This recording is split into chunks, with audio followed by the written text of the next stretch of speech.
नाज़रीन खे कंदकोट में अपडेट कंदालूं। मुबैना पुलिस मुक़ाबले में मारियल इमदाद मलिक जे वारसन इंडस हाईवे ते धरणो हयो आहे।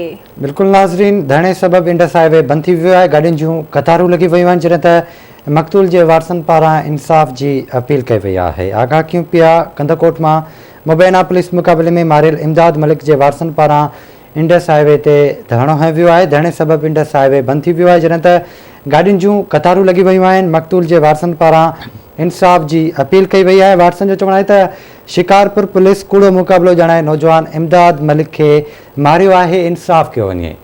अवांखे आगाही ॾींदालूं। ब्रेकिंग न्यूज़ आहे। कंदकोट मां मुबैना पुलिस मुक़ाबले में मारियल इमदाद मलिक जे वारसनि जो इंडस हाईवे ते धरणो हयो वियो आहे। शिकारपुर पुलिस कूड़ो मुक़ाबिलो ॼाणाए नौजवान इमदाद मलिक खे मारियो आहे।